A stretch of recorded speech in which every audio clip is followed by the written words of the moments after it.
What is the best radiation shielding for Mars? Imagine living on a planet where the sky is red and the air is thin. Now picture that space radiation is a constant threat to your health. That's the challenge astronauts face when traveling to Mars. Unlike Earth, Mars has a very thin atmosphere and no strong magnetic field to block harmful space radiation. This means astronauts are exposed to high levels of radiation from space, including galactic cosmic rays and solar energetic particles.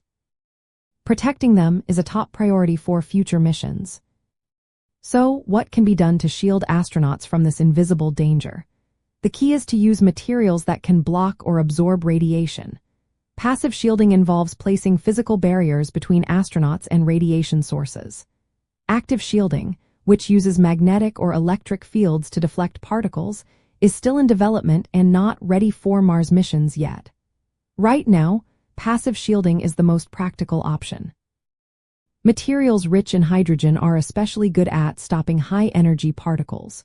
Plastics, water, and synthetic fibers contain lots of hydrogen, making them effective shields. These materials are also lightweight, which is important because every kilogram launched from Earth adds to the mission's cost. Scientists have tested various composites made from plastics or rubber that perform well in blocking radiation. Mars soil, called regolith, is another option. It's already on the planet, so astronauts could use it to build thick layers over habitats.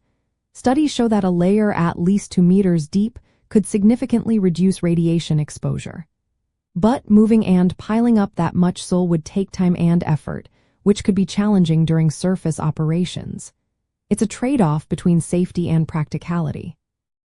Aluminum, a common spacecraft material, isn't as effective on its own but can be part of a shielding solution.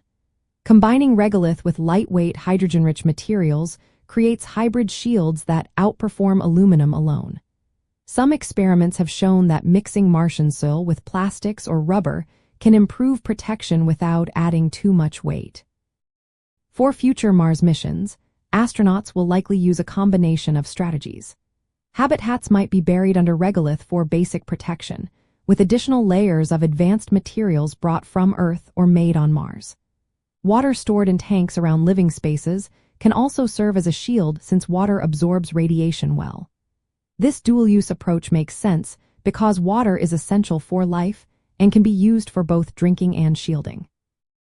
Training for Mars missions already includes learning how to work with local materials and build protective structures. Astronauts practice piling regolith, constructing shelters, and managing life support systems. Simulations help them understand how different shielding methods work in Mars-like conditions. This hands-on experience is vital for safety and success.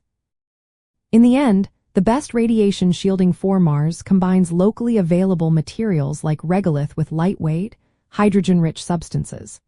This mix offers good protection, is practical to build, and makes the most of what Mars provides. While no single solution is perfect, using a combination of these methods helps keep astronauts safe during long stays on the red planet.